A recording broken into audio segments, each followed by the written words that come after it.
a gente na eleição passada. Quem caminhou com a gente na eleição passada, nós fizemos vários, por causa da pandemia, nós fizemos vários trabalhos de... Oi? Adonias?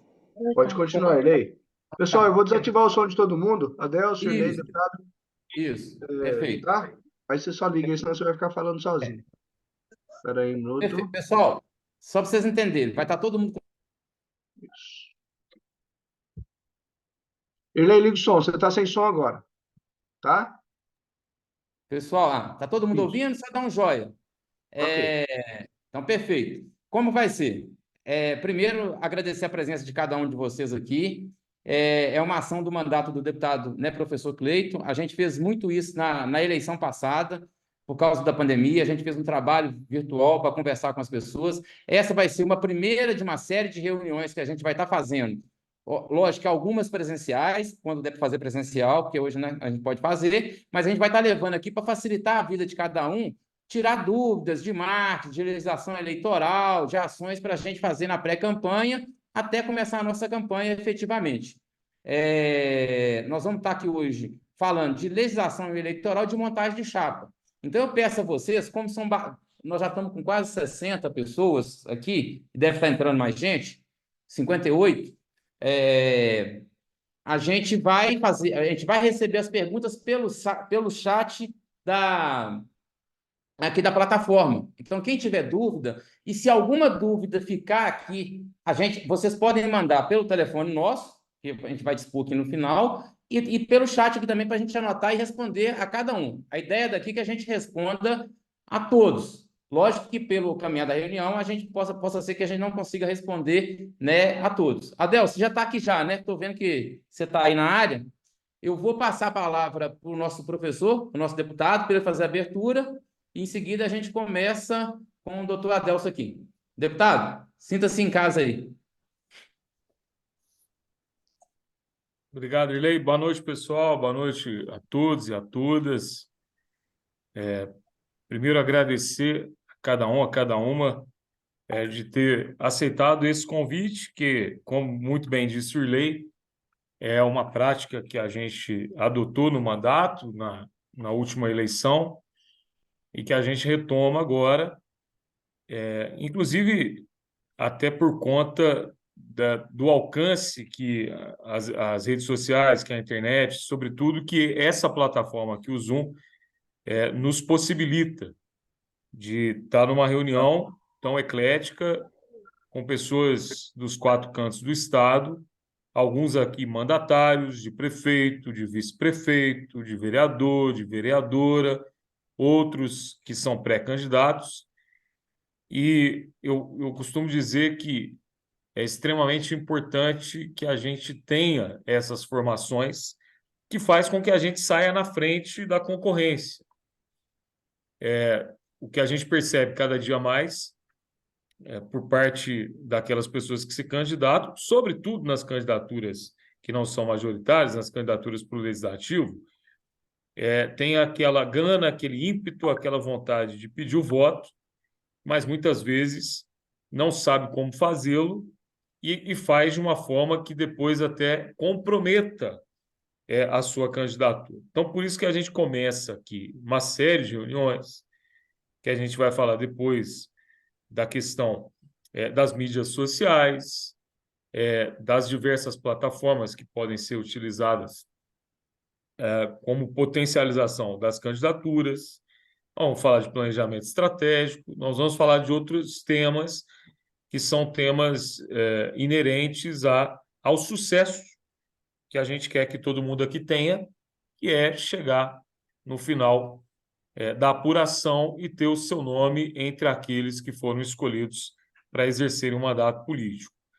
E a gente começa exatamente falando de algo que é assim, uma base sólida para se ganhar a eleição. Até porque a questão da legislação eleitoral, cada dia que passa, a legislação eleitoral ela fica mais rígida, mais rigorosa, inclusive nessa rigidez, nesse rigor, a vigilância aumenta. E a gente tem visto, inclusive, algumas pessoas já cometendo algumas infrações eleitorais no período de pré-campanha. E até mesmo a concorrência monitorando isso.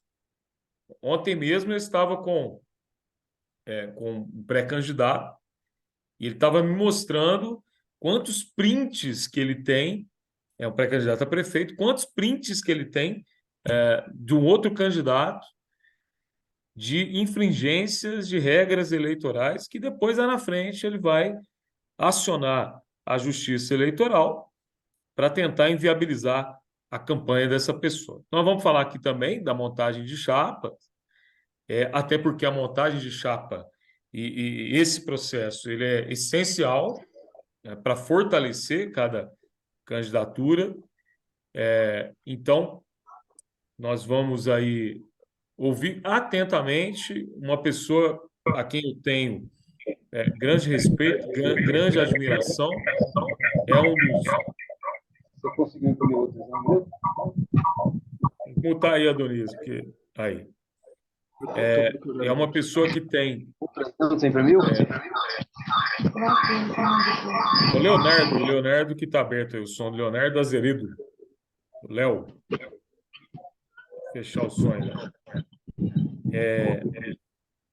Então, o doutor Adelso tem um grande conhecimento em termos de legislação eleitoral, tem uma fala muito fácil, não é uma fala de juridiquês, que muitas vezes a gente não compreende, a gente não entende.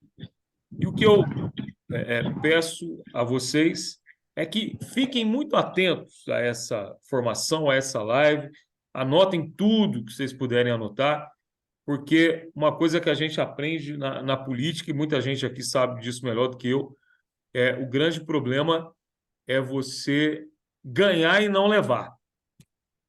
Então, esse é um perigo que a gente tem, é ganhar e não levar.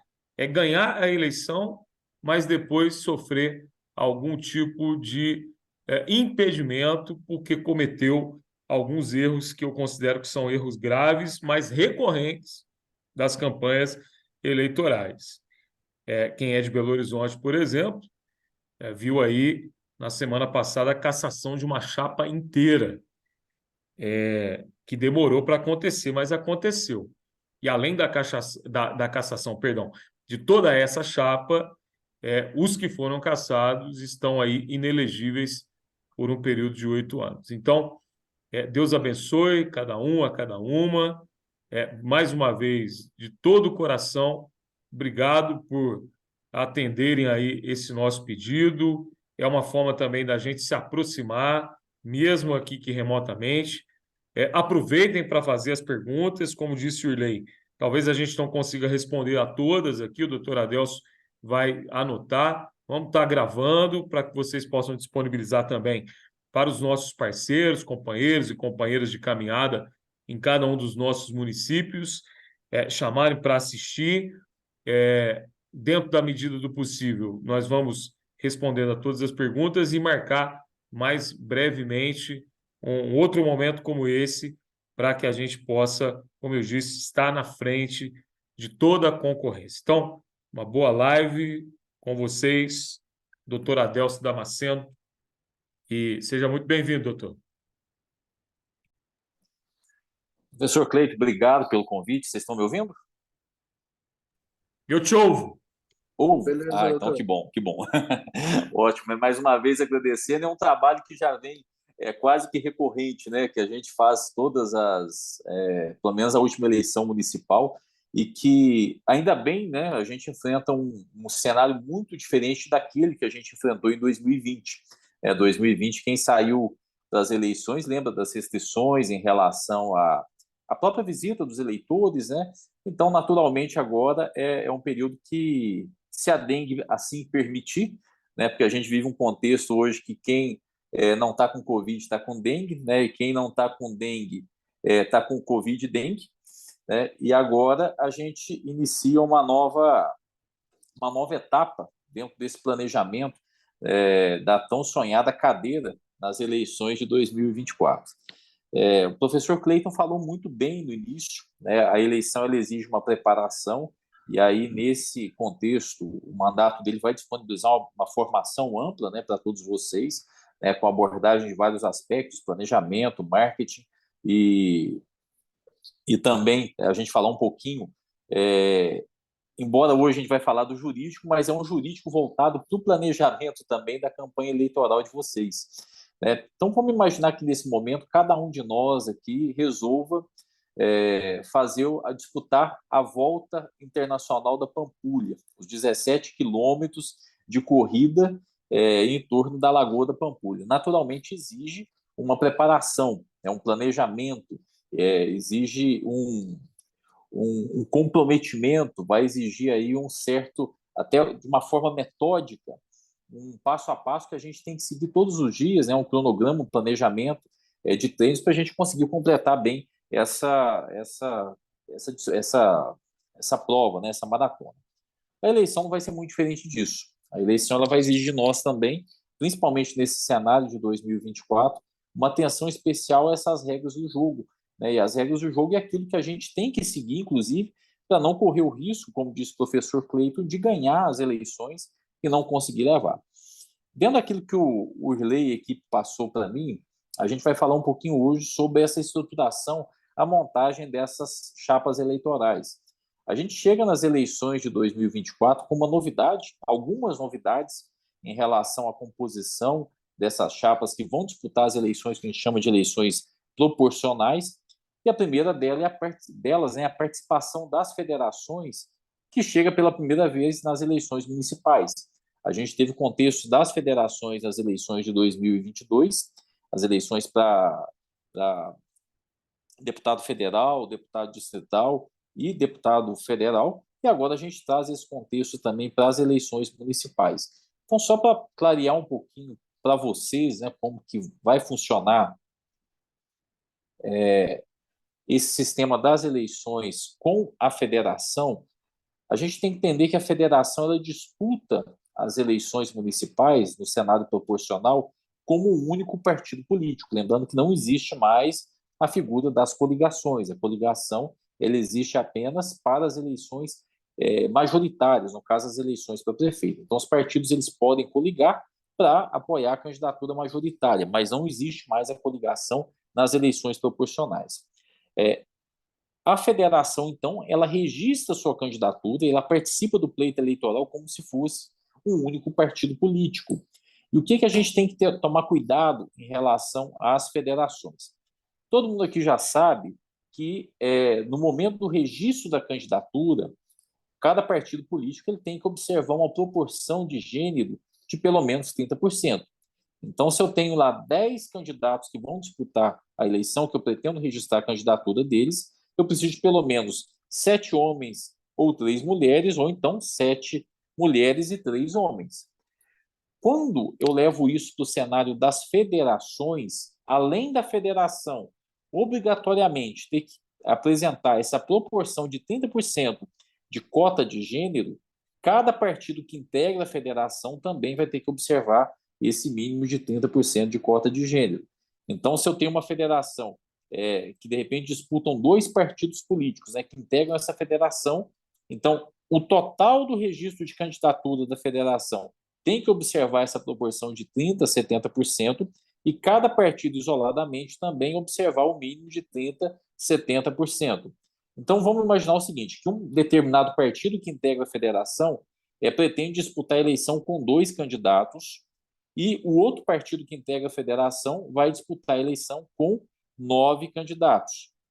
Esse partido que integra a federação, que vai entrar só com 2 candidatos, no mínimo um candidato, ele vai ter que ser de um gênero diferente, né? Então, no mínimo, um homem ou mulher, ou o gênero autodeclarado. Se a coisa ficar muito difícil também na composição, o que você faz, tá? Adonias, por exemplo, vai disputar a eleição lá em Paraisópolis, se viu que não deu a proporção dos 70-30, o Adonias vai e se autodeclara do outro gênero. Não tem problema nenhum, tá? O que vai valer para as eleições desse ano é a autodeclaração em relação ao gênero. Não é o gênero registrado perante a Justiça Eleitoral. Então, posso me autodeclarar do gênero feminino. Eu me identificar como gênero feminino e, sem problema, participar da eleição porque aí vai aceitar o registro da candidatura, claro, e naturalmente a chapa adversária ela pode questionar, né? E esse questionamento ele pode levar aí a um problema de registrabilidade dessa chapa eleitoral. Então, esse é o primeiro ponto. Uma outra pergunta que foi feita, né, dentro desse tema que a gente pretende abordar hoje é como que funciona o sistema proporcional das eleições, até porque aqui o nosso objetivo, pelo menos o que foi me falado aqui pelo Riley, é a gente discutir um pouquinho sobre a composição dessas chapas de vereadores. O sistema majoritário das eleições, que é aquele que a gente aplica para governador de estado, presidente da República, prefeito, senador, a gente sabe que vai ganhar a eleição aquele que obtiver o maior número de votos. Quando a gente traz isso para o contexto das eleições proporcionais, que é onde a gente trabalha com os vereadores, os deputados estaduais, federais, distritais, o sistema é um pouquinho diferente. Ele é um pouquinho diferente porque, nesse contexto das eleições proporcionais, o que se pretende privilegiar não é naturalmente o candidato. O que se privilegia no sistema proporcional são os partidos políticos. Então, o partido político ele adquire uma posição de centralidade dentro do modelo proporcional de eleição, porque todo mundo que já sabe que a cadeira do vereador ela pertence ao partido político, tanto que a gente teve uma lei de infidelidade partidária e essa lei acabou sendo julgada constitucional pelo Supremo Tribunal Federal, porque o partido político, na eventualidade daquele mandatário, daquele titular da cadeira, ele se desligar do partido sem uma justa causa, o partido ele pode avocar, né, solicitar para ele aquela cadeira na Câmara Municipal ou na Assembleia Legislativa. Então, o candidato a vereador, que de repente ele se sagrar vencedor nessa eleição e ele assume o cargo de vereador em 2025, se ele muda de partido sem justa causa, naturalmente o partido político ele vai solicitar aquela cadeira e vai conseguir realmente que o suplente dele assuma aquela vaga. Por quê? Porque a vaga é do partido político, porque o nosso sistema proporcional é um sistema que preza pelo partido político e não pelo mandatário em si. Tá? Então, o nosso sistema proporcional, e todo mundo já ouviu isso, conhece algum caso, ou já passou por isso, a gente vê muitas vezes um candidato que tem uma quantidade muito menor de votos, que assume a cadeira, ao passo que um candidato que ele foi muito votado, ele não conseguiu assumir a cadeira de vereador. Isso é por conta de toda uma metodologia que é aplicada no momento do cálculo, né, da distribuição dessas vagas pelos partidos que disputam a eleição. Eu creio que quase todo mundo aqui já tem um conhecimento prévio aí sobre o sistema proporcional, e, inclusive, eu brinco que no direito eleitoral, quando a gente conversa com um candidato a vereador, é igualzinho quando o advogado criminalista ele vai no presídio para poder visitar com o preso, visitar o cliente dele. Quando ele visita o cliente dele, o advogado criminal, o cliente dele sabe muito mais de direito penal do que ele. E às vezes, quando a gente vai conversar com um candidato a vereador, o candidato a vereador ele conhece muito mais do sistema proporcional que o próprio advogado, porque ele já está ali fazendo as contas, né? E naturalmente, nesse processo de preparação, eu dei o exemplo da volta da Pampulha, os vereadores já estão pensando como que ele vai organizar, qual partido que ele tem que trabalhar, como que ele vai compor essa chapa. E isso é fundamental dentro desse processo, porque faz parte dessa preparação. Então, vamos imaginar que você já fez essa preparação, né, já pensou a questão do partido, a questão das pessoas que vão compor essa chapa com você, e agora a gente vem com algumas novidades das eleições de 2024, que é basicamente aquilo que o Supremo Tribunal Federal decidiu em algumas ações que foram propostas no ano passado, né, que são ações diretas de constitucionalidade por parte do Partido Rede Sustentabilidade, Podemos e PSB. E nessas ações, o que foi discutido perante o Supremo Tribunal Federal? Que a gente tinha, na Lei dos Partidos Políticos, Lei 9.096, um sistema de distribuição de sobras eleitorais que privilegiava os grandes partidos e deixava aqueles partidos menores, né, que obtiveram uma quantidade menor de voto, fora dessa disputa das sobras. E aí o Supremo realmente entendeu que havia uma inconstitucionalidade naquele artigo da Lei 9.096, e aí julgou inconstitucional esses dispositivos. Então, o que a gente tem para as eleições de 2024? uma lei dos partidos políticos, a Lei 9.096, que lá no artigo 108, 109, fala uma coisa, uma decisão do Supremo Tribunal Federal que fala outra, e aí a gente veio agora com as últimas resoluções do Tribunal Superior Eleitoral, que vai detalhar como vai ser feita a distribuição dessas cadeiras na Câmara Municipal, né, para as eleições de 2024, de acordo com aquilo que o Supremo Tribunal Federal entendeu como sendo a regra aplicável para a distribuição das sobras eleitorais. Eu vou até compartilhar com vocês daqui a pouco também a síntese desse julgamento do STF. É bem curtinho, são praticamente 2 ou 3 páginas só, que vocês vão utilizar como referência no momento de avaliar a distribuição também dessas sobras eleitorais. Tá? A resolução do TSE que regulamenta a distribuição das sobras e a distribuição das cadeiras na Câmara é a resolução que eu vou pedir para vocês anotarem aí, quem tiver condição, que é a número 23.677 de 2024. Resolução número 23.677 de 2024. Essa resolução, ela foi publicada aí tem menos de um mês, ela vai tratar do sistema de representação proporcional do artigo 7º até o artigo 15 da resolução. Então, todas as regras para a distribuição das cadeiras da Câmara Municipal está lá, do artigo 7º até o artigo 15 da resolução número 23.677. É só jogar no Google, pessoal, que vocês vão conseguir acessar na íntegra, tá? E é uma resolução que ela tem algumas pegadinhas, porque linka com a lei dos partidos políticos, ela linka, tem hora também com uma resolução antiga do próprio Tribunal Superior Eleitoral. Então, o que a gente vai tentar fazer aqui hoje, nesse nosso bate-papo, é falar um pouquinho sobre como a gente vai estruturar, como que a gente vai calcular a distribuição dessas cadeiras, e a gente vai trabalhar com um exemplo hipotético. Eu só vou pedir um favor, tá? Se a gente for analisar a situação de cada um dos municípios de vocês, então aqui eu vi que tem alguém aqui que é de Varginha, então eu tenho ali um contexto de 70, 80 mil eleitores em Varginha, e às vezes eu tenho uma cidade com 5, 6 mil eleitores, então se a gente for fazer um cálculo individualizado de cada um, a gente vai ficar aqui um bom tempo para fazer isso.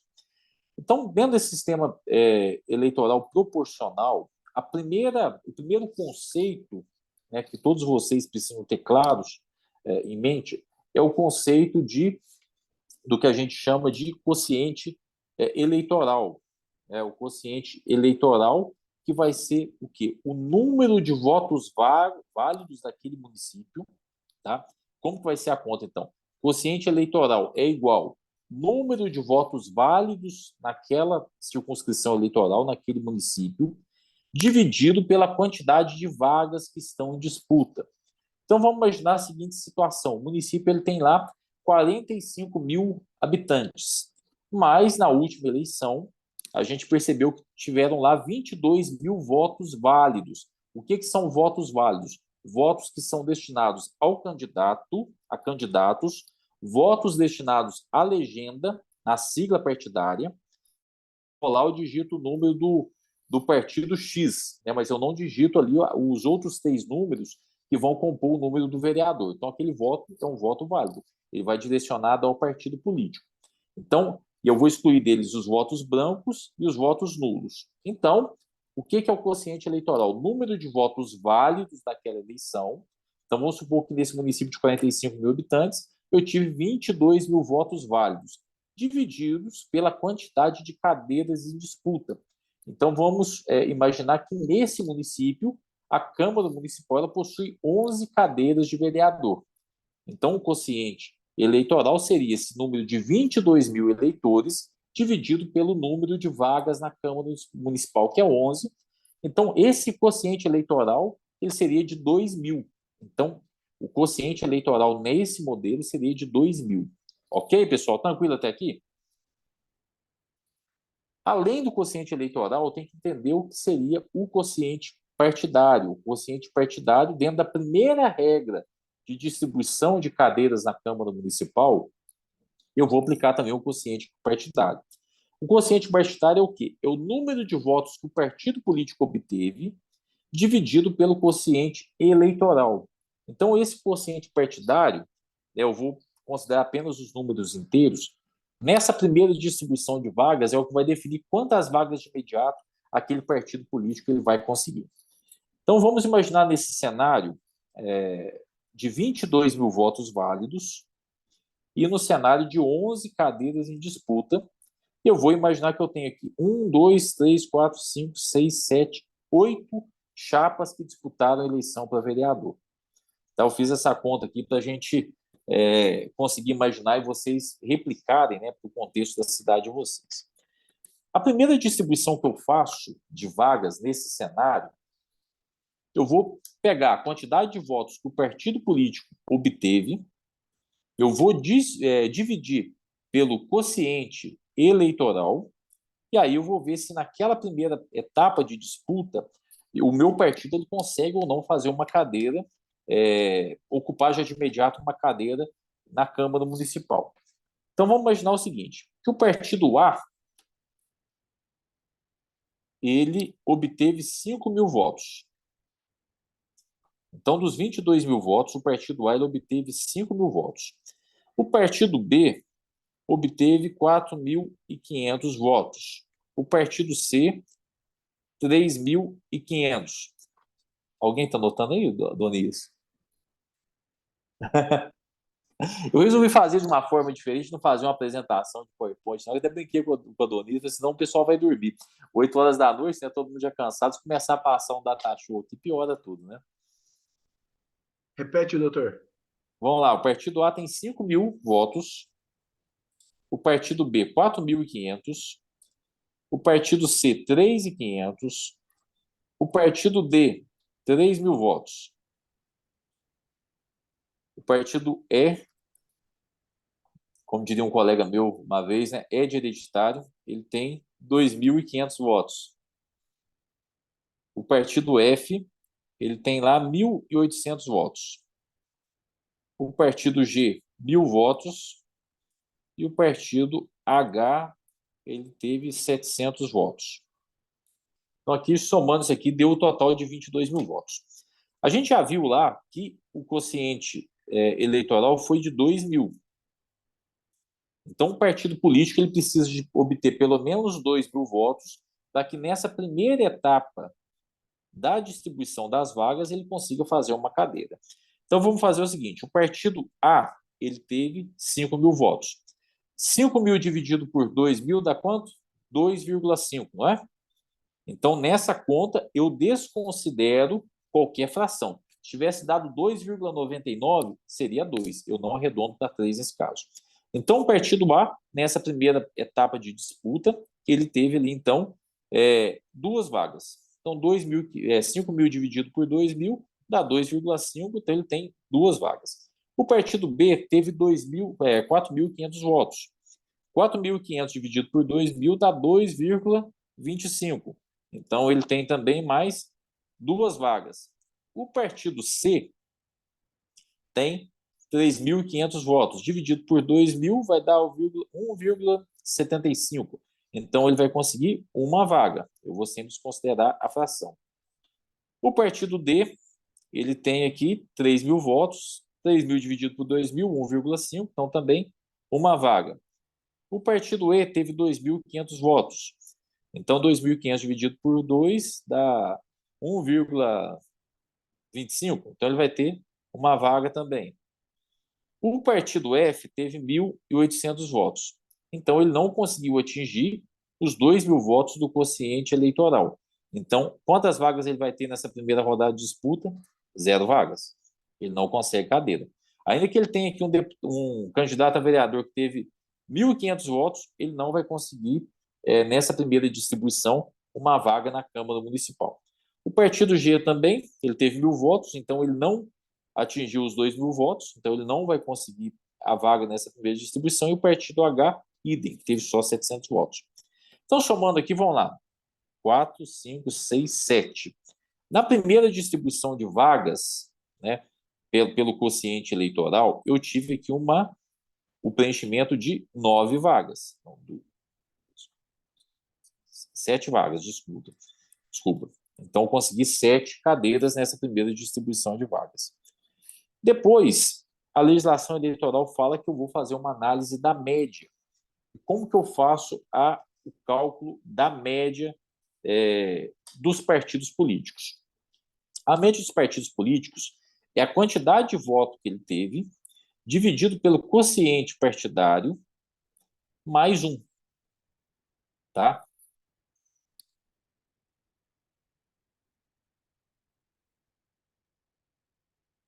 Então, o quociente partidário mais um.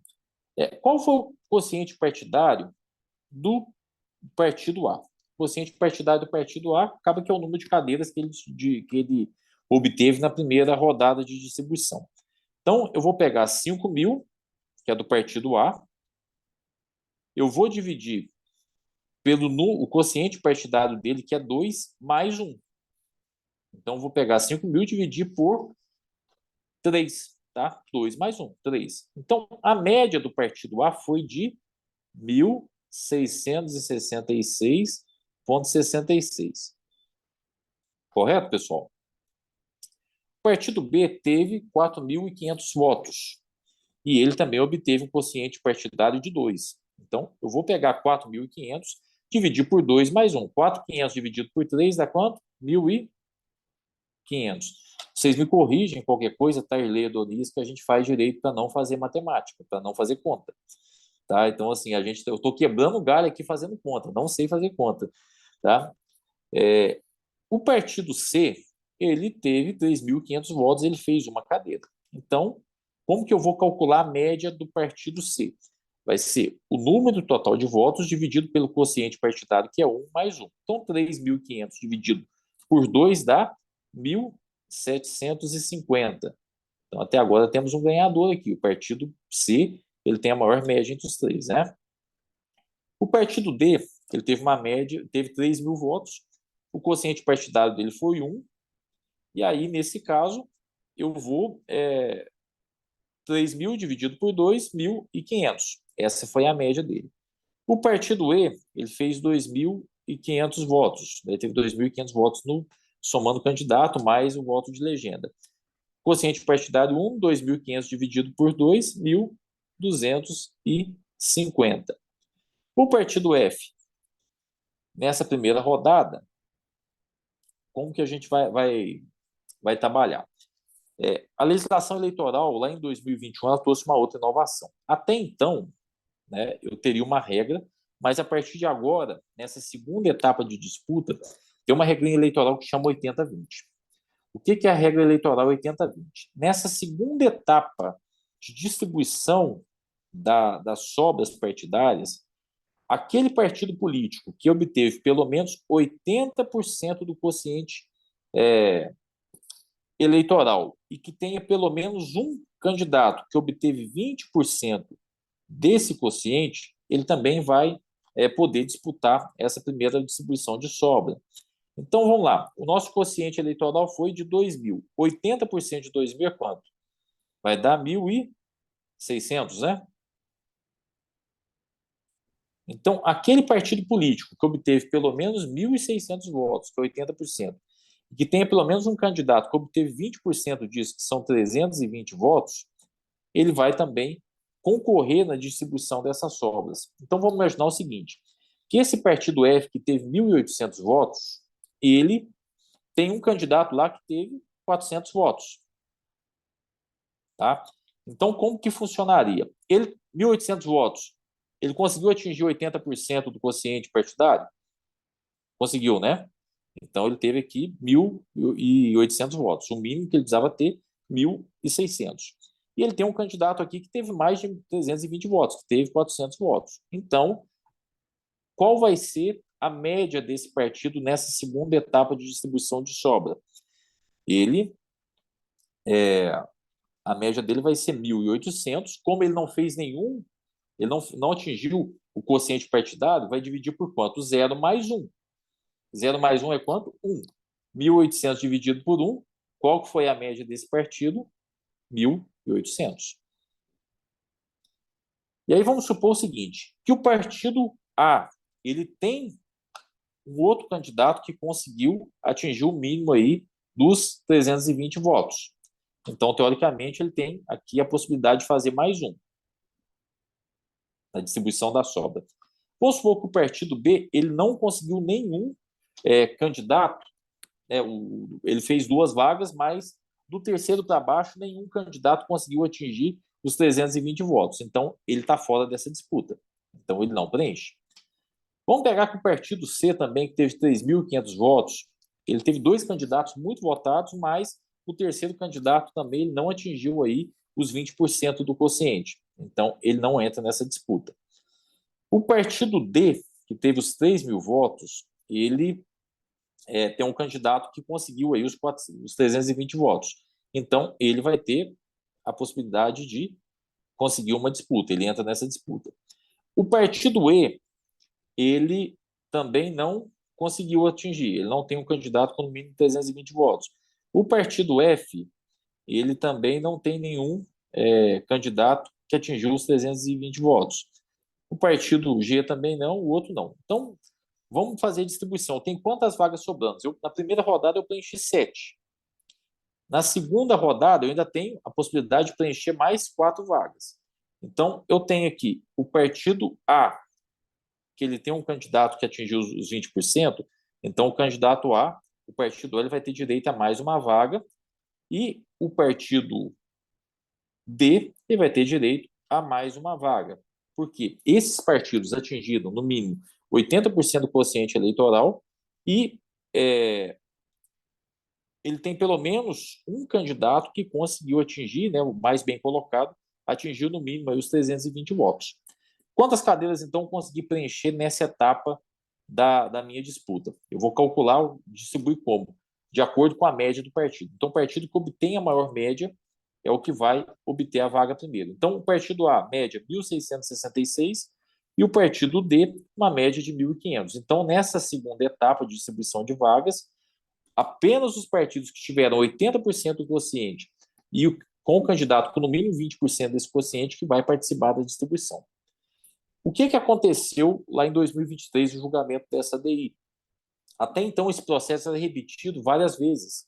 Então, naturalmente, só os partidos que tinham uma votação expressiva que participavam dessa distribuição das vagas. Os partidos que não conseguiam atingir os 80%, eles não participavam, eles morriam na disputa por ali.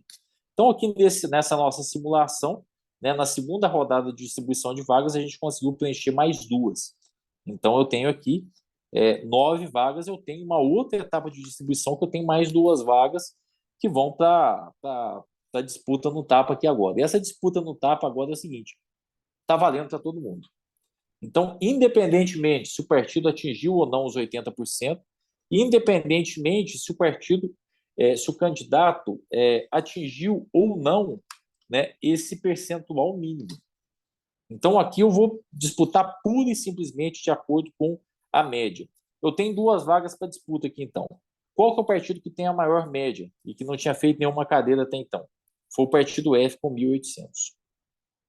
Então, esse partido F aqui ele tem a maior média, então ele vai fazer uma cadeira, tá? E eu tenho aqui a segunda maior média, que é do partido C, que tem aqui 1.750. Então, esse partido também ele vai fazer mais uma cadeira. Então, dessa forma, o que acontece? Nessa última etapa de disputa, essa terceira fase, todos os partidos, independentemente se ele atingiu ou não o quociente, os 80%, se tem candidato que atingiu ou não os 20%, ele vai participar dessa etapa de disputa. Tá? Ficou claro aí para vocês até aqui? Adonias, Irley? Beleza. Vamos lá. Ainda assim, pode acontecer uma situação hipotética, né, que é a situação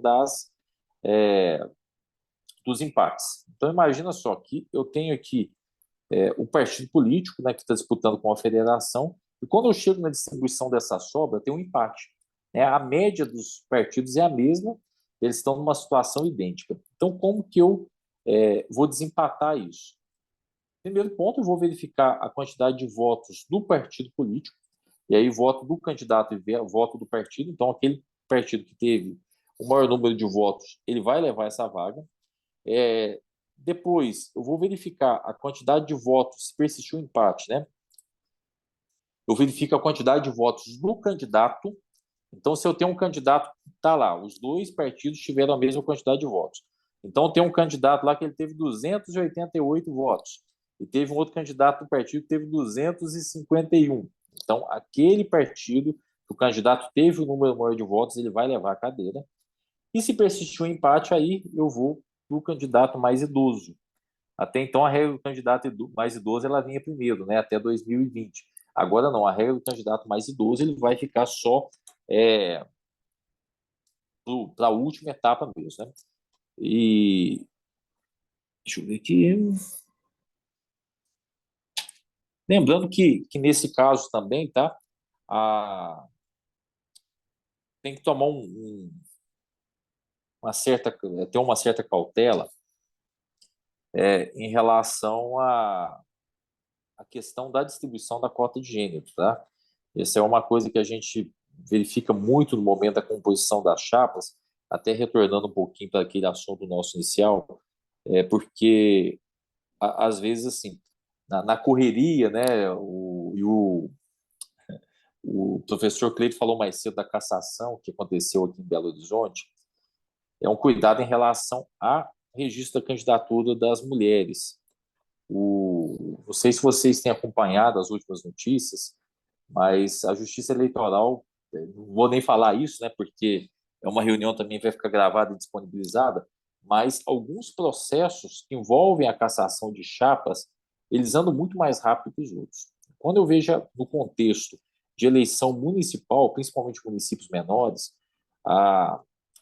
o avanço, né, das ações eleitorais é muito mais rápido que nas cidades maiores. Isso, claro, que não tem nada a ver com a justiça eleitoral. Tem a ver até pela própria celeridade da justiça. Então, a justiça eleitoral, creio que todos vocês sabem disso, quando eu tenho uma eleição que envolve uma disputa de deputados, né, federais, estaduais, o processo todo ele tramita perante o Tribunal Regional Eleitoral, né, e eventualmente os recursos eles vão para Brasília. Quando eu tenho uma eleição municipal, a eleição municipal ela tramita toda perante o cartório eleitoral da zona eleitoral de vocês. Então, é um juiz de direito, né, que está aí na comarca de vocês que vai acompanhar esse processo. E eleição é a única coisa no mundo, né, no mundo não, no Brasil, que tem dia e hora para acontecer. Então, a justiça eleitoral, eu vejo que é uma das justiças mais eficientes quando o assunto é celeridade de processo, né? Todo mundo tem muito medo quando a gente fala em processo. Eu lembro que nas eleições de 2020, uma candidata de uma cidade aqui de Minas me ligou desesperada, porque falou assim, eu nunca tive um processo na minha vida, e de repente agora eu estou com um processo na Justiça Eleitoral, e o processo dela, na época, curiosamente, era o processo de registro de candidatura. Todo candidato, quando ele vai solicitar o registro da candidatura perante a Justiça Eleitoral, é um processo judicial. Todo candidato, quando vai prestar contas para a Justiça Eleitoral, é um processo judicial. Então, esses processos eles têm que acontecer de uma forma muito rápida. Então, é rápido o processo da Justiça Eleitoral para deferir ou indeferir um registro de candidatura. É rápido, logo depois do término das eleições, o processo de julgamento das contas, que inicia com o julgamento das contas dos eleitos.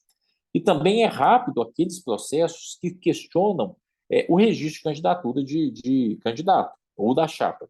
Então, quando vocês levam a candidatura de vocês adiante, vocês passam pela convenção partidária, que vocês são escolhidos como candidatos a vereador, vocês vão formalizar perante a Justiça Eleitoral um registro de candidatura, mas o partido político de vocês ele vai apresentar também um registro dos atos partidários. A gente fala que é o DRAP, né? A Declaração de Regularidade dos Atos Partidários. Então, o partido político ele também se submete a um processo de registro para viabilizar a candidatura de vocês. Até porque eu posso ser um político, ter a intenção de disputar a eleição, mas se eu não tenho um partido político que eu esteja afiliado a ele, a Justiça Eleitoral não vai permitir essa minha candidatura isolada. Então, o que acontece? Dentro da declaração dos atos de regularidade partidária, que o seu partido político, que a sua federação vai apresentar perante a Justiça Eleitoral, eu tenho ali a obrigatoriedade de observar a cota de gênero. Então, eu posso estar totalmente em dia com as minhas obrigações eleitorais na condição de candidato, mas Se o meu partido político, quando ele leva para a Justiça Eleitoral o registro de candidatura e ele não observa essa proporção de 70-30, o que vai acontecer? A Justiça Eleitoral ela vai negar o registro da minha candidatura e o registro dos atos partidários do meu partido político. E o que eu tenho que tomar muito cuidado em relação a isso? São as famosas candidaturas laranjas. Né? O que a gente tem visto muito, principalmente nas chapas de vereador. Eu levo mulheres para participar da eleição simplesmente para cumprir tabela. E esse simplesmente para cumprir tabela, aquela candidata a vereadora, que ela não obtém voto, que ela não tem gasto de campanha eleitoral, que ela não faz movimentação na conta de campanha, que ela não fez nenhum material, que ela não fez nada, não fez uma divulgação na rede social dela falando que ela é candidata.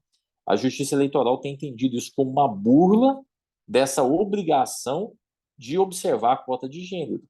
E o que tem acontecido com uma certa frequência? A Justiça Eleitoral tem cassado as chapas de vereador no final.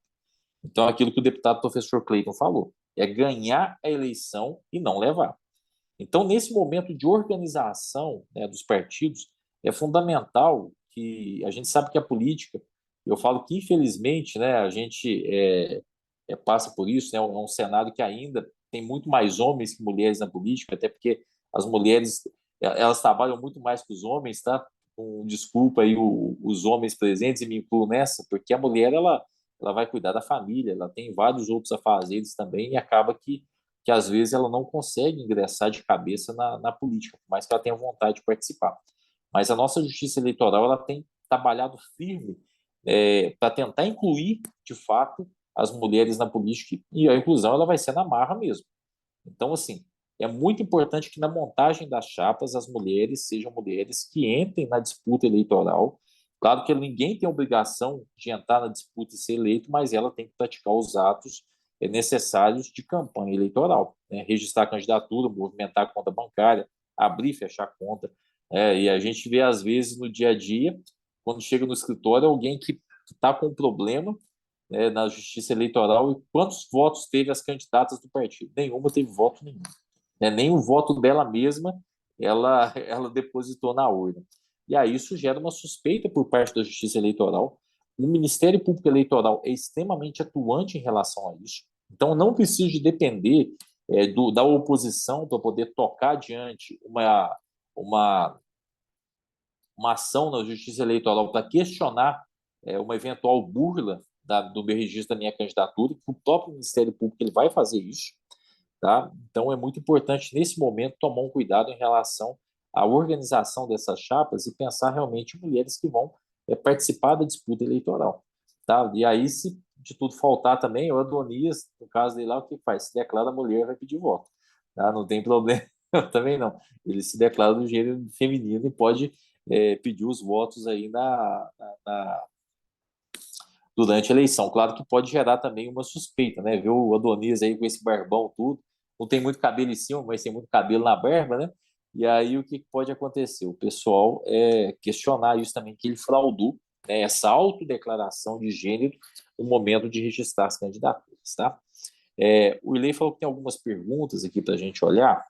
Vamos ver aqui se eu consigo abrir elas. Celso, vou te mandar ela aí para você. Você quer que manda no seu WhatsApp? Estou com duas. Você manda para mim? Ah. Porque é mais fácil, a gente já vai Pessoal, parando, a gente vai aqui olhando. está aberta as perguntas, vocês podem ir escrevendo no chat, eu vou salvando e mandando para o Adelso para ele respondendo. Qualquer dúvida, tá bom?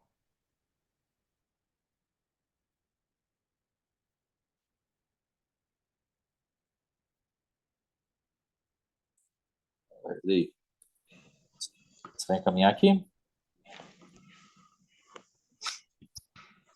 Caminhando é agora. Pelo WhatsApp.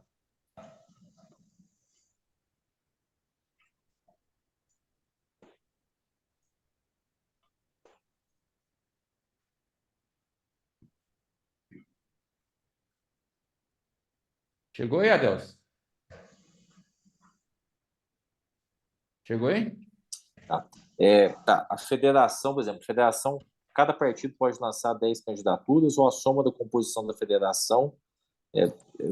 Se eu entendi, é o seguinte: tanto o partido quanto a federação ele vai poder registrar candidaturas de até o número de vagas da Câmara mais um. Eu falei com vocês no início, o partido político, né, a federação, ela, para todos os efeitos, perante a Justiça Eleitoral, é um partido único. É um pouco semelhante do que era, na verdade, a coligação. Então, tá, se eu tenho lá a possibilidade de 11 vagas, né, a minha Câmara tem 11 vagas para disputa, então a federação ela pode registrar no máximo 12 vagas, lembrando que 30% eu tenho que observar a cota de gênero, 30% de 12 é 3,6, então sempre vou arredondar para mais, então tem que ter pelo menos 4 mulheres na chapa. Tá? A segunda, olhar. Tem como saber se o partido A é melhor que o partido B para eleger? Olha, aí é uma coisa que o advogado não pode falar para vocês, não. Vocês vão fazer a avaliação. É o que se leva em consideração na montagem da chapa. Claro que é a estrutura do partido, a questão das pessoas que vão estar com você no momento da disputa, que vão compor essa chapa. E aí, claro que dentro de vocês têm que entender isso como uma maratona. Todo mundo está junto dentro da chapa eleitoral, mas, claro, se eu vou entrar na disputa, eu tenho que trabalhar para ser o mais votado da chapa. Porque a distribuição, ela vai, dentro do partido político, ela vai sempre levar em consideração o candidato mais bem votado. Então, a ordem é sempre decrescente, né? Eu começo com o mais votado, depois eu vou para o segundo, o terceiro. Não necessariamente o mais votado é o que vai ocupar a cadeira na Câmara. Mas se o meu partido político ele tem a possibilidade de ocupar uma cadeira dentro da Câmara Municipal, eu preciso ser o mais votado para conseguir essa vaga lá dentro. Tá? O que mais? Afastamento de diretor de asilo, hospital, associação, secretário de governo. Tem diferença? Eu até compartilhei com vocês o material no chat, porque eu até não vou saber tudo de cabeça, não. Mas nesse material tem praticamente todas as hipóteses de afastamento. Que esse afastamento a gente tem até um nome dele, né? Que é a desincompatibilização eleitoral. É o momento que eu preciso de me afastar. Deixa eu só pegar aqui para vocês novamente.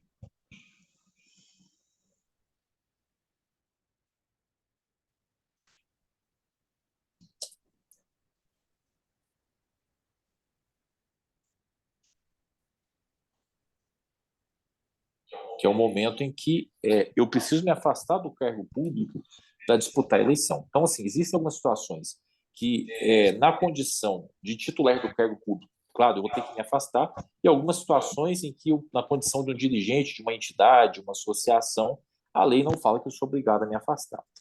Por que eu preciso fazer esse afastamento, né? Só adentrando nesse aspecto da desincompatibilização? É porque o objetivo da legislação eleitoral é garantir igualdade de oportunidade. Então, eu até imagino assim, eu tenho meus 1,86 m de altura, nem sou muito alto, não.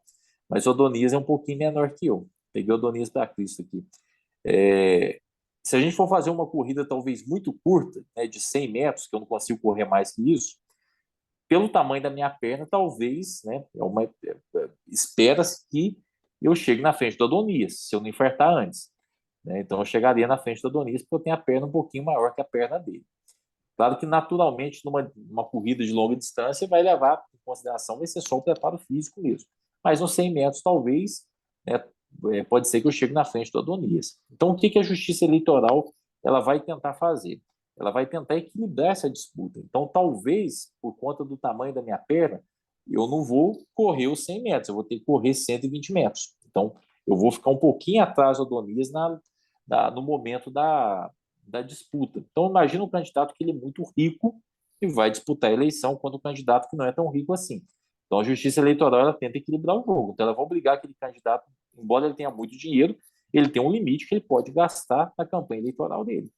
É uma forma de fazer equilibrar um pouquinho o jogo, né? Então, a desincompatibilização ela tem essa finalidade. Então, imagine que eu sou secretário municipal e eu vou disputar a eleição. E aí eu fico um mês, né, umas semanas da eleição, estou na Secretaria Municipal de Saúde, eu estou liberando remédio à torta e direita.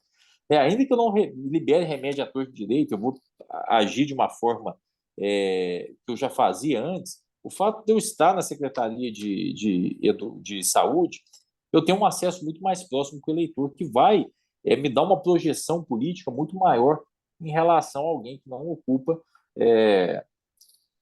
nenhum cargo público, tá? Então, essa desincompatibilização, deixa eu ver se eu abro aqui para vocês, até para a gente tentar pegar o caso que foi trazido. Diretor Jazi, vamos ver se eu tenho essa tabela aqui.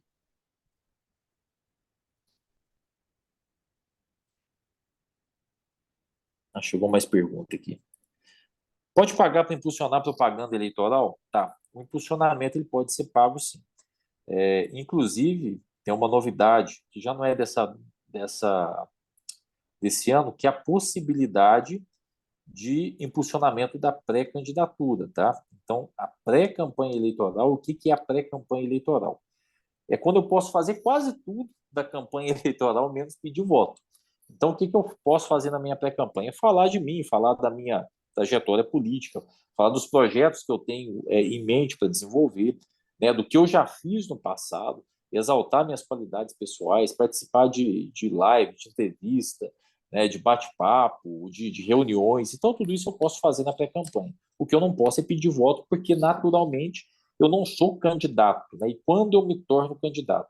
Eu me torno candidato só depois que eu participo da convenção partidária e eu sou escolhido como candidato por aquela legenda. Então, a partir daquele momento, eu posso praticar os atos de campanha eleitoral. Tá? Então, durante a pré-campanha, eu posso fazer, inclusive, impulsionamento.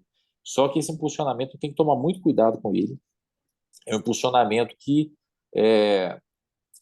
ele vai ter que guardar uma proporção, né? A lei fala isso, de proporcionalidade com o que eu vou gastar durante a minha campanha eleitoral. Então, se eu participo durante a pré-campanha, eu fiz um impulsionamento, eu gastei R$ 500 de impulsionamento, eu tenho que chegar durante a campanha gastar no mínimo aí, sei lá, 500, de 500 a R$ 1.000 para comprovar que não houve, né, um excesso de gasto com impulsionamento durante a pré-campanha. Tá? Mas é uma ferramenta que está à disposição. O que eu aconselho vocês nesse impulsionamento, talvez alguém do marketing possa ajudar, é de criar essas contas de anúncio, porque eu vi muitos casos, né, na eleição passada que o candidato ele tinha uma conta, ele patrocinava, né, as publicações dele pelo próprio celular vinculado ao cartão de crédito.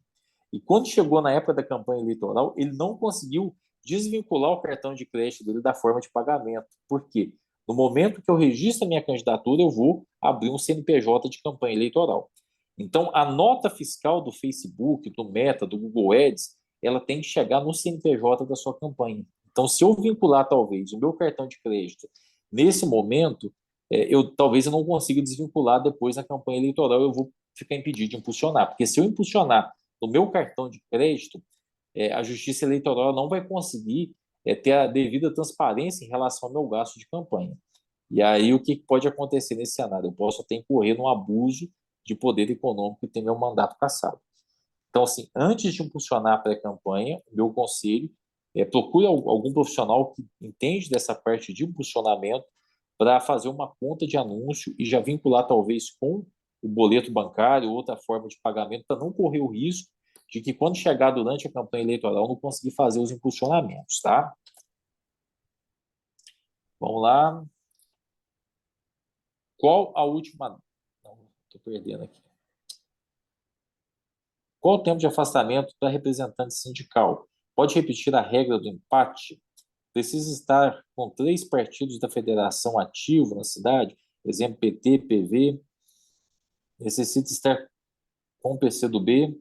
O partido que não está na federação pode lançar qual quantidade de candidatos? Vamos por partes aqui. O tempo de afastamento de dirigente sindical. Deixa eu só abrir. Eu mandei para vocês aí o link novamente. Só um segundo.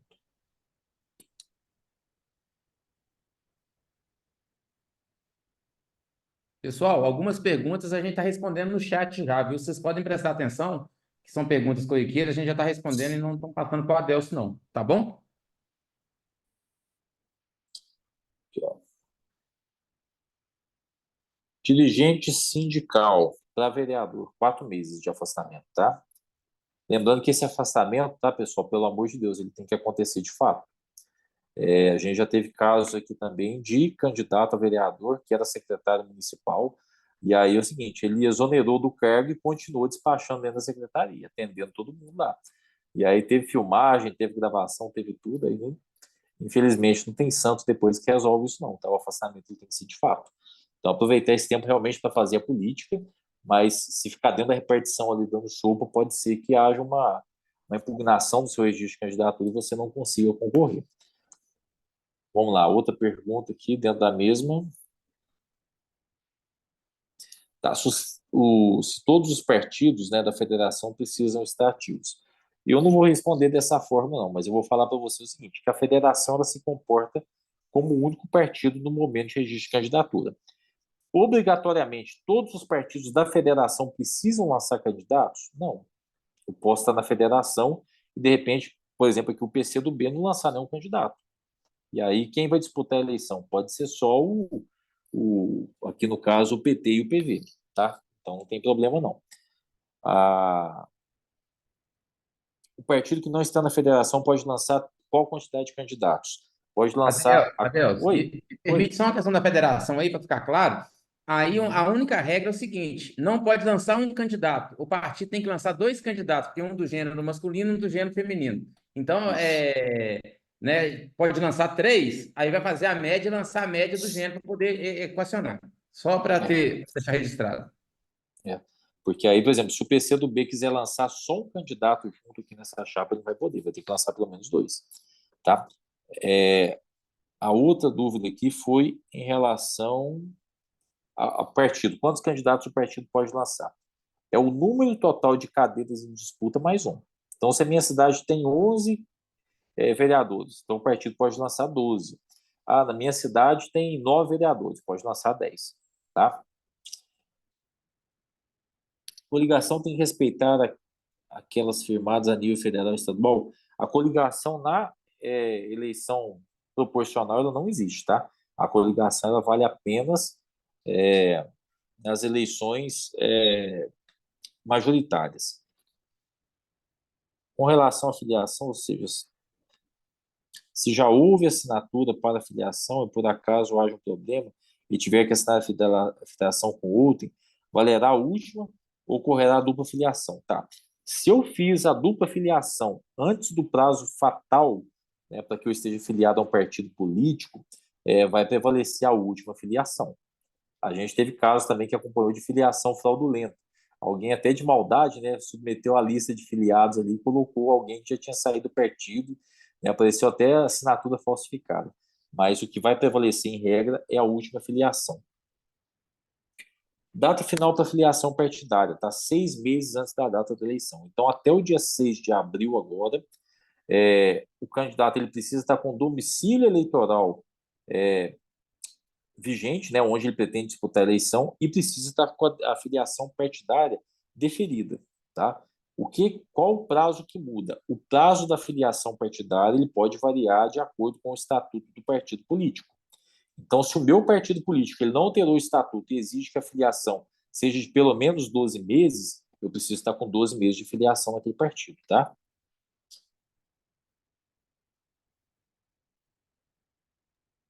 Doutor Adelso, tem algum relato de algum partido que ainda tem 12 meses ao invés de 6 e não mudou o estatuto, por acaso? Não sei te falar, não, mas... Pode pegar a gente de surpresa, né? Pode pegar. Assim, na dúvida, consulta o estatuto do partido. Não. Tá, o estatuto do partido está lá no site do próprio TSE. Todos os partidos têm que consolidar os estatutos lá. Fica disponível para consulta. Porque, às vezes, tem algum partido que não atualizou isso. A legislação fala o seguinte: eu preciso estar registrado, filiado ao partido até 6 meses da data da eleição, salvo se o estatuto partidário prevê um período diferente. Então, se o período lá for 12 meses, eu vou ter que observar os 12 meses, tá?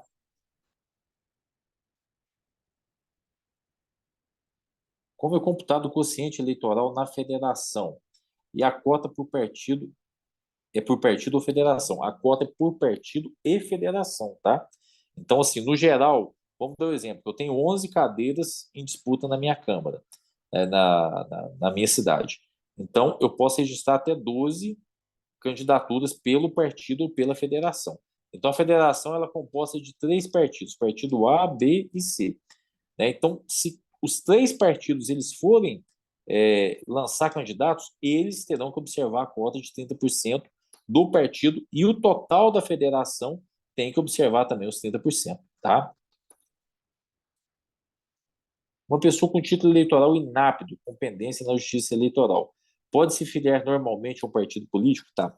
A filiação ela não vai impactar em relação a isso. O que vai impactar é a capacidade eleitoral ativa ou passiva, né? Que é a possibilidade de votar, de repente ela está com problema de suspensão de direito político, ou a capacidade também de receber votos. Mas, a princípio, que vai depender o estatuto do seu partido, se ele vai proibir ou não essa filiação. Vamos lá. Trabalho na Câmara Municipal como zelador, porém não sou concursado. Será que preciso deixar o meu cargo? E como são as datas para registro de candidatura? Pode pedir voto, fazer campanha, enfim. Como não queimar a largada e não correr esse risco, tá? Pessoal, só posso pedir voto depois das convenções partidárias. Quando que acontecem as convenções? Né? Em tese, a partir do dia 15 de agosto, né, é a data que eu posso. Deixa eu até confirmar essa data no calendário eleitoral, porque como, curiosamente, a eleição esse ano ela ficou para o dia 6.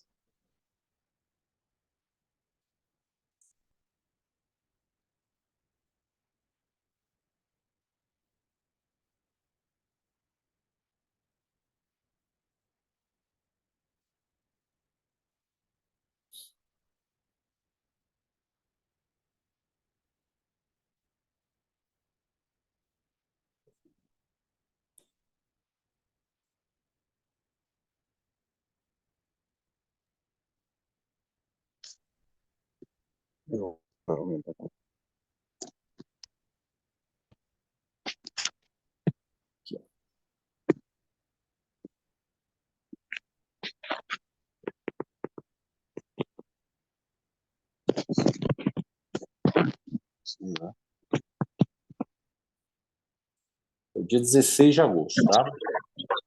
A campanha eleitoral inicia de fato 16 de agosto. Mas a partir do momento que eu tenho o registro da minha candidatura, registro da candidatura, não, desculpa, que eu fui convencido, fui escolhido na convenção partidária, eu já posso me apresentar na condição de candidato, né? Não tive registro de candidatura definido, mas o principal cuidado que eu preciso tomar nesse momento é de não fazer nenhum tipo de despesa eleitoral sem o meu CNPJ, sem abertura de conta bancária, porque senão posso ter algum problema também.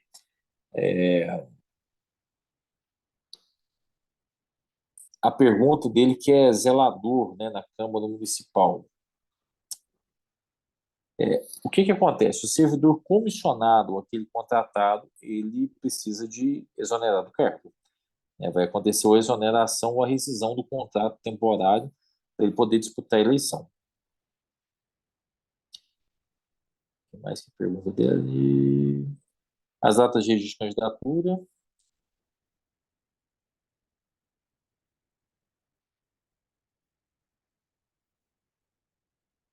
Aqui, ó.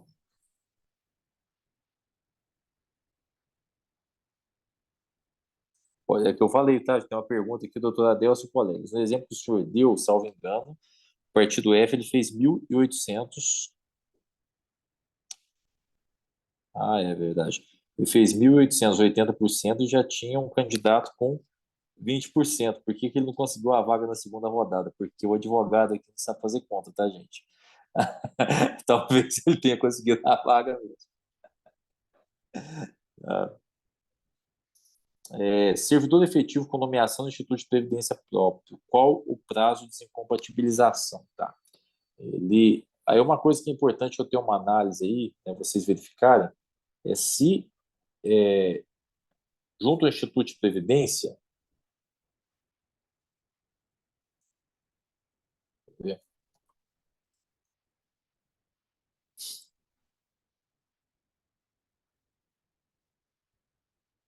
porque o que acontece? Eu tenho uma regra que se ele for diretor, se ele for presidente do conselho do Fundo de Previdência ou do Instituto de Previdência, o afastamento dele vai acontecer com 6 meses, tá? No caso de deputado, candidatura de vereador.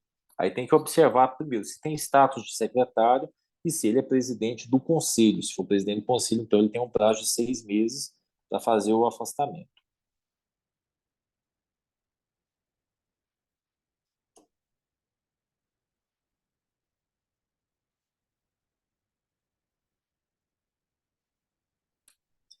Pergunta aqui. Ligas esportivas. Será que tem isso aqui?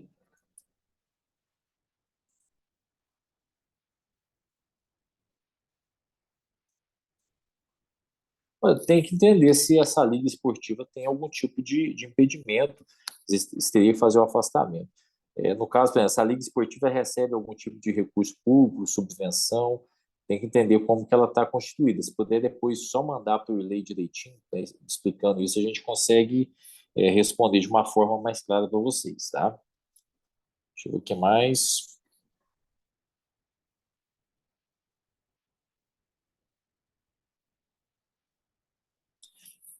Ó, se eu preciso de encaminhar a desfiliação TRE, eu falo que assim, quando a gente está meio doente, né, uma canja sempre é muito bom. O que eu aconselho nesse caso? Pode até ser um excesso de zelo. Mas o simples fato de eu me filiar a um novo partido político exclui a filiação anterior.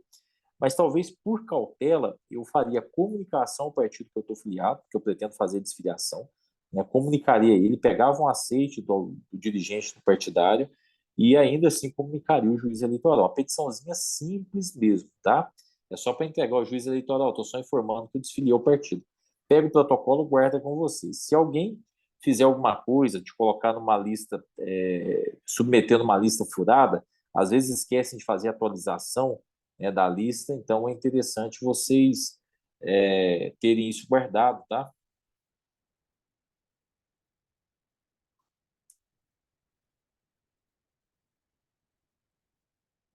Deixa eu olhar aqui. Estou tentando abrir o WhatsApp web aqui.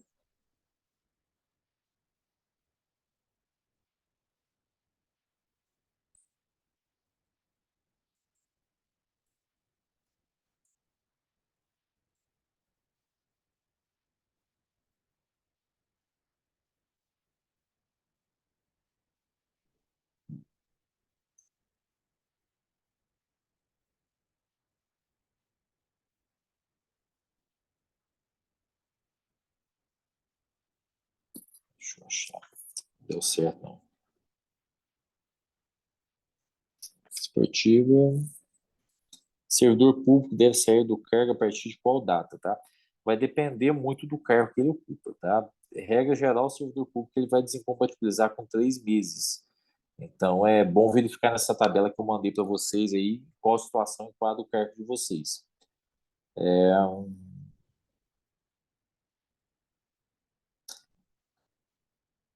Repetir sobre a questão do cartão de crédito, tá? Não sei se é o caso, até não entendo muito dessa parte de marketing, não. Mas, normalmente, eu vinculo, eu não sei como vocês fazem esse pagamento de impulsionamento, mas muita gente vincula com o cartão de crédito. E aí, quando eu vinculo com o cartão de crédito, toda vez que eu tento fazer o impulsionamento, vai cobrar automaticamente na fatura do meu cartão de crédito. Só que o meu cartão de crédito ele está em nome do meu CPF, ele está na minha pessoa física, né? Ele está vinculado ao meu CPF. Então, é importante eu procurar algum profissional para auxiliar, né, a criar uma conta de anúncios para que no momento que eu vou fazer o impulsionamento da minha campanha e da pré-campanha, da campanha, que a pré-campanha não, mas da minha campanha eleitoral, que eu vincule esse impulsionamento ao CNPJ da minha campanha eleitoral. Por quê? Porque o Facebook ou a Google ela vai emitir uma nota fiscal do valor que eu paguei de impulsionamento no CNPJ da minha campanha eleitoral para que eu possa prestar contas para a Justiça Eleitoral, tá? Se eu não conseguir resolver esse problema da conta de anúncios no futuro, eu não vou conseguir fazer impulsionamento, né? Porque eu não vou poder continuar impulsionando no meu CPF. Eu dei o exemplo do cartão de crédito, mas pode ser o cartão de débito, qualquer outra ferramenta de pagamento, forma de pagamento, tá? O que mais?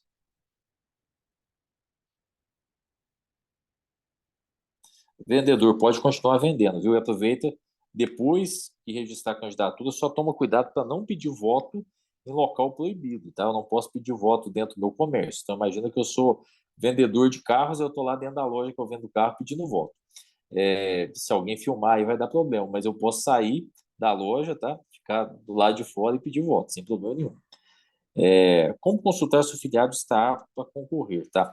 São várias certidões que vocês vão ter que tirar depois, emitir, no momento de registrar a candidatura. Então, eu tenho certidão de primeira e segunda instância criminal, eu tenho a certidão eleitoral, eu tenho a certidão do TRF, né, da sexta região agora, né, tanto dos feitos criminais, e tem também aquela certidão depois que consolida todas as informações, que vai ver se eu tenho algum tipo de condenação por improbidade administrativa ou alguma outra situação que me impede de concorrer na eleição, tá? Quais critérios da justiça, Ministério da Justiça Comum e da Justiça Eleitoral que podem impedir minha candidatura, tá? Aí eu tenho a relação das inelegibilidades, que fica lá no artigo 1º, inciso 1º, da Lei Complementar número 64 de 1990. Lei Complementar 64 de 1990. Então, tem um rol de inelegibilidades, que são inelegibilidades por crime contra a administração pública, crime contra a ordem tributária. Então, tem um rol ali de crimes que vão impedir a minha candidatura, tá?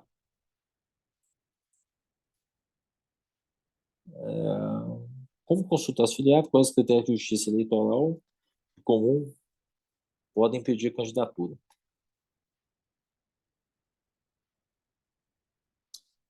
Tem um pedido aqui interessante, que é falar um pouquinho sobre para tomar um cuidado para não fazer, né, a campanha na página institucional. Às vezes o prefeito, às vezes até o próprio presidente da Câmara, ele acaba em algum momento confundindo ali, e pode ser uma confusão mesmo, e acaba fazendo uma postagem, né, um comentário, um vídeo, com uma conotação eleitoral, né, a conotação eleitoral qual é? O que é uma conotação eleitoral? Aquela que tenta induzir o eleitor a conceder o voto, né? Então, tomar só um cuidado em relação a isso, principalmente prefeitos e presidentes de Câmara, com aquelas publicações nas páginas oficiais, né, seja no site, seja na rede social, que dê uma conotação política. O ano eleitoral é um ano que, naturalmente, todo mundo passa a ser muito vigiado e assim, o fato de ser vigiado não fica restrito à oposição, tá? O Ministério Público Eleitoral é extremamente atento em relação a essas publicações e pior, tem uma coisa que é pior que o Ministério Público Eleitoral, é a própria Justiça Eleitoral, né? A campanha eleitoral, ela tem um princípio que rege ela, que é o princípio da liberdade. Então, as pessoas são livres para poder fazer a campanha eleitoral dentro daquilo que é permitido, né? O que é permitido? Tem um rol taxativo de situações, né, de propaganda eleitoral que eu posso utilizar. Então, aquela propaganda eleitoral que eu faço na minha página pessoal, né, o santinho que tem lá CNPJ, tudo bonitinho, né, aquele adesivo autocolante, né, de meio metro quadrado que eu posso colocar na fachada da casa. Então, isso são as propagandas que eu posso fazer. Mas eu tenho que tomar muito cuidado que a Justiça Eleitoral ela age ativamente, né, e de ofício. Quer dizer que ninguém precisa denunciar para a Justiça Eleitoral para poder coibir aquela propaganda irregular. Então, se de repente eu vou lá, não sei se vocês sabem, mas eu não posso utilizar animal para poder fazer campanha eleitoral. E aí, uma vez eu achei uma coisa muito engraçada, um vídeo que alguém pintou um burrinho que tinha numa cidade do Nordeste, pintou ele de rosa e escreveu o número do candidato. E aí deu um problema danado no candidato, porque o burrinho estava com o número dele. Então, assim, eu não posso utilizar o animal na campanha eleitoral. Então, se eu fizer aí, eu tenho um cachorro, né, o cachorro ele é uma celebridade em rede social, né, tem isso hoje, cachorro celebridade, né? E aí eu coloco o meu cachorrinho com uma plaquinha com o meu número e vou usar, né, a popularidade do meu cachorrinho na rede social para fazer a campanha eleitoral para mim. Então, a Justiça Eleitoral ela pode agir de ofício nesse caso e impedir essa propaganda, né? Inclusive aplicando uma multa se eu descumprir aquela determinação de retirar essa propaganda dentro do prazo. Então, isso vale também, né, para os mandatários, prefeitos, tomar um cuidado, porque aquilo que for publicado na página institucional, né, que tiver uma conotação eleitoral, pode levar aí a uma uma atuação ativa por parte da Justiça Eleitoral. E aí não vai depender nem de ninguém fazer a denúncia, não. A própria Justiça Eleitoral vai chegar e vai te intimar para poder fazer a retirada desse conteúdo. E se ficar só com a retirada do conteúdo, tá bom demais, tá? Que pode, às vezes, até surgir uma responsabilidade pior ainda. Mais alguma coisa, Irlei? Adeus, não, tranquilo. A gente, né, queria cumprir uma etapa, que é essa etapa de legislação eleitoral e montagem de chapa. Queria deixar para vocês aqui. Qualquer dúvida, eu passei um número nosso, né? E vocês que tenham contato dos assessores regionais, o Cláudio, o Jair, o Douglas, o Adonias, o Fernando, Rogério, Jamil, né, o Douglas, várias pessoas aqui dos nossos assessores para poder estar respondendo vocês no dia a dia, né? Dando esse apoio. O Adelso está preparando um material que nós vamos enviar para vocês de forma digital, para vocês também estarem trabalhando, estarem entendendo, né, esse processo. Nós vamos estar providenciando para vocês uma formulazinha, mas cada cidade é uma cidade. Então, o Adelso falou muito bem, não tem como a gente fazer uma conta com uma cidade, porque cada cidade tem uma particularidade, né? E a gente não tem essa chave, a gente tem uma fórmula, que é uma fórmula que tem se tornado eficaz para a gente durante as campanhas que a gente disputou, né? Que é trabalhar junto com a Adonias a ideia realista, pessimista, otimista para a gente estar construindo. A gente vai mandar essa formulazinha para cada assessor entregar nas cidades nossas de referência aí para estar ajudando vocês na construção das chapas, na avaliação de como vai ser. O Cleiton, né, o nosso professor Cleiton, nosso deputado, falou bem, nós vamos fazer todas as terças-feiras, de 15 em 15 dias ou 20 em 20 dias, esse encontro aqui virtual, né, trazendo planejamento estratégico, disponibilizando para vocês essas fórmulas para poder estar trabalhando a questão da montagem da chapa, oficina de comunicação para estar trabalhando com vocês, a nossa equipe de comunicação também está preparando material para ajudar vocês, como fazer, né? E no dia a dia, eu já coloquei o telefone do mandato, mas cada um de vocês aí tem os contatos nossos, né, para a gente poder estar respondendo vocês a contento as dúvidas de cada um, né, para a gente estar construindo uma campanha vitoriosa nas cidades que a gente trabalha. Então, a gente vai estar disponibilizando isso para vocês de forma efetiva, mandando para os assessores de campo e disponibilizando nas nossas redes sociais. Essa palestra do Adelso ela vai ficar postada, a gente vai colocar ela amanhã no YouTube, o Alisson mais o Douglas vai providenciar de colocar ela no YouTube para vocês terem acesso, verem ela de novo, para poder tirar as dúvidas e para a gente estar, né, ajudando vocês da melhor forma possível. Então, assim, se não tiver nenhuma outra pergunta, mais umas 3 perguntas, Adelso, para a gente poder encerrar, porque já são 9h30, 9h30. A ideia era fazer esse debate, esse primeiro, né, trabalho que a gente está fazendo com vocês. Vamos fazer depois uma pergunta, ver se a terça é o melhor dia. Eu acho que a terça talvez seja o melhor dia para todo mundo encontrar. Eu sei que teve vários vereadores que se inscreveram, mas estão terminando as sessões da Câmara agora para poder participar, né? Mas a terça-feira acabou sendo o melhor dia para a gente estar reunindo vocês. E aí a gente vai informando, em nome do professor Cleiton, já de antemão, eu agradeço aqui a cada um de vocês. Eu vou olhar se tem mais alguma pergunta, pessoal. Se tiver mais alguma pergunta, a gente ainda não chegou ainda, mas se tiver mais alguma pergunta, a gente responde. Se não, a gente agradece, né, desde já a participação de cada um de vocês. Chegou mais uma pergunta aqui, espera um pouquinho. Espera aí. A Almezinda está aqui. A Almezinda, eu não falei o nome da Almezinda, viu, gente? Lógico, a Almezinda está aqui. Tranquilo. Partido e número de cadeira mais um é igual federação. Eu vou responder até isso para Deus. Para Deus, dá um descanso para você. A federação, a gente fala que a federação é um casamento no mesmo lote com casas separadas. É a mesma coisa. Então, a federação tem o mesmo número de vagas, né? Ela só tem que respeitar o número mínimo. Qual que é o número mínimo? 2 candidaturas, uma masculina, uma feminina. Né? O Adelso já respondeu, não precisa ter todos os partidos montados, pode ser 2, pode ser 1, né? tem algumas coisas que a gente vai informar no decorrer, porque o próprio TSE está analisando essas questões de prestação de contas, mas o que é importante? Da mesma forma que a gente disputou a outra eleição, é manter os partidos ativos, os filiados em dias, as prestações de contas, aí cada um conversa com o seu contador na sua cidade, deixar tudo isso em dia, né?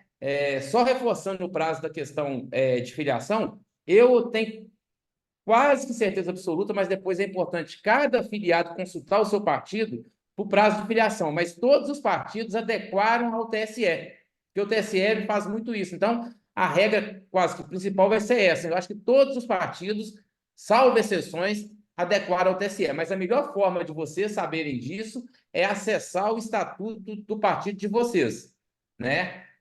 Cada partido tem o seu site, dá para acessar e entender qual que é o prazo que o partido estipula.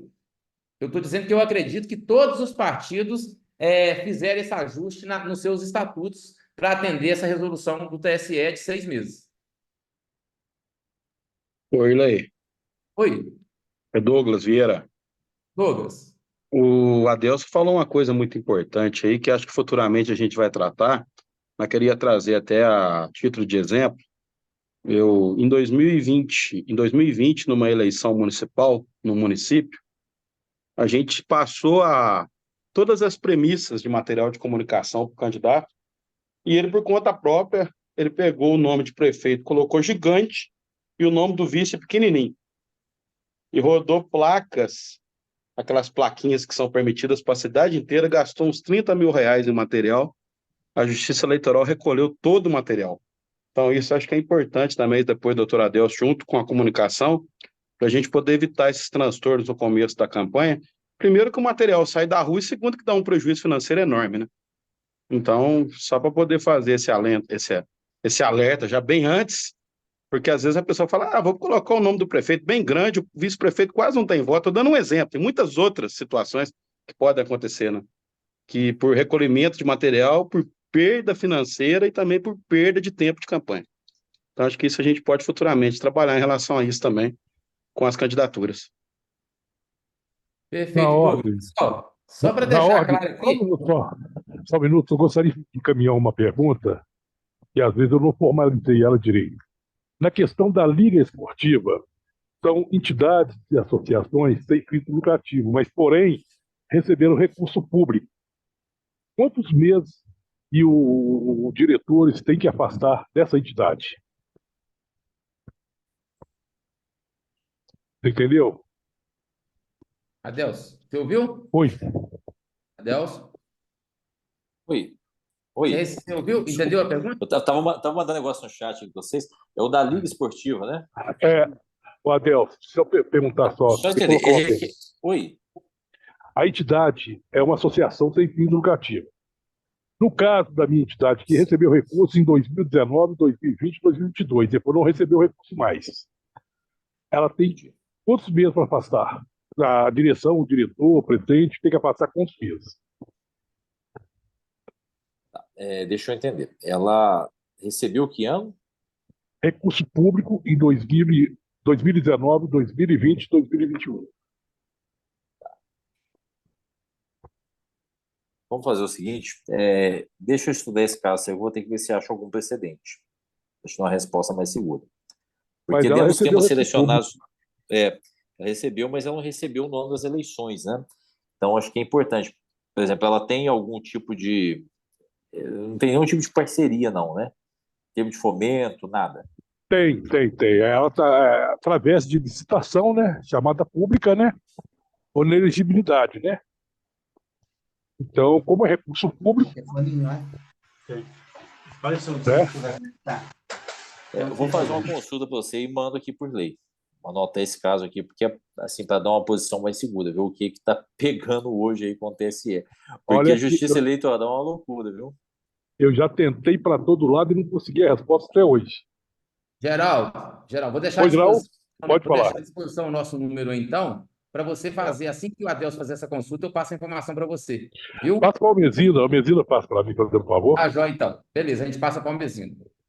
Pessoal, só deixar registrado aqui, o Adonias, o Fernando estava presente, a Almezinda, o Cláudio, o Douglas, o Jair, o Jamil, a Priscila, ela não está presente aqui, pessoal, só para citar, ela fez uma cirurgia nos rins hoje, agora à tarde, por isso que ela não está presente aqui. O Rogério e o Arley Santarém. Então, a gente tem os contatos de todos os assessores, eu citei todos esses assessores, acompanham vocês aí no campo, para a gente estar ajudando a vocês a disputar a eleição da melhor forma, tá bom? Em nome do mandato do professor Cleiton, Adelso, muito obrigado. Agradecer a presença de cada um de vocês, porque foi muito legal rever vocês, né? A gente acaba ficando um pouco distante, mas aqui estou vendo o Darcy, estou vendo, né, o Geraldo, mesmo fez a pergunta, várias pessoas aqui, vereadores, o João Pedro da Diaguanil. Então, a gente agradece, Rodrigo, que está aqui de Varginha, o Carlinhos da padaria também de Varginha, o pessoal de Boa Esperança, o Antônio Raimundo. Então, assim, a gente agradece a cada um de vocês essa participação, a Luciana de Nepomuceno, o Marcelo lá de Eloy Mendes. Marcelo, um abraço para você. Então, a gente agradece a presença de cada um de vocês. Nós vamos encerrar, porque já chegou o horário, e breve, a gente vai fazer uma outra atividade ligada à comunicação, planejamento e fórmulas para estar ajudando vocês. Desde então, um abraço do mandato do deputado professor Cleiton e muito obrigado a cada um de vocês. Falou, Oi, pessoal. Lei, só um segundinho. Eu acho que eu até achei um negócio aqui que foi interessante, que vai aplicar o caso dele aí. Vamos lá. Tá? Estou mandando o acórdão. Assim, não dá para fechar o olho e não, mas não deixa de ser um precedente, tá? Aqui foi o caso com a desincompatibilização, vai ser o caso dele, talvez, né? A entidade privada que recebe recursos públicos, desnecessidade de interpretação resistiva da norma precedente, esse Tribunal Superior decidiu, inclusive no pleito de 2020, que a desincompatibilização prevista no artigo 1º, inciso 2A, da Lei Complementar 94, não alberga a hipótese de dirigentes de entidade de direito privado que não integram a administração pública, ainda que recebam recursos públicos. Hipótese dos autos. Então, assim, é um precedente que, de repente, pode amadurecer, tá?